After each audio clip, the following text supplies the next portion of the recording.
Yeah, it's so interesting right now because it's almost a silly time to not be writing about CSS because there's maybe never been a hotter time, and how fast CSS is dropping new stuff and stuff that there is to talk about and explore. Like if I was only working on CSS tricks, it'd be a freaking heyday for content, you know?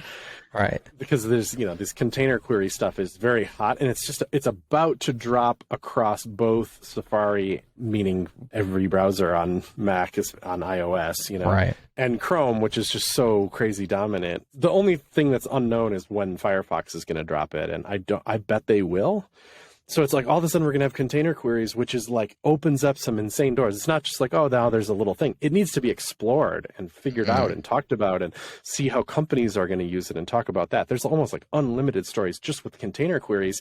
And it's only a third of the kind of ball that it exists within, which is container units too, which are a way to size things based on the size of the container that it's in, which are also very untapped territory of what that's going to unlock in the world. And then there's this thing called style queries, which very few people are talking about, but it's lumped right in with container queries. But it's a way to say like, hey, is the parent of the thing that I'm in have background pink? Oh, well, then the text color should be black. Oh, wow.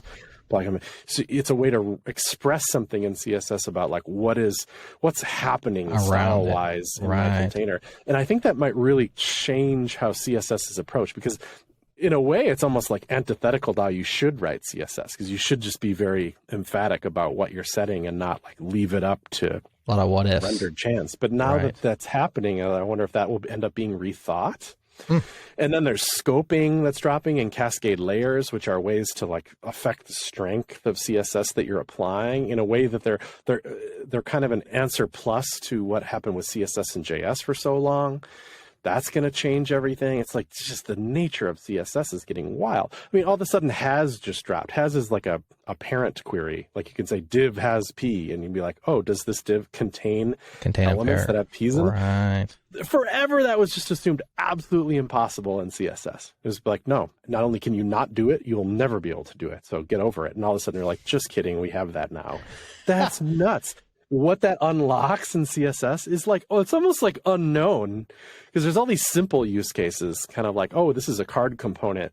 Does it have a button in it? Because if it does, it's kind of like a call to action card. If it doesn't, it's kind of like a content card. And I can style the whole card from the top on down with that information now that I can know it. That's the obvious use case.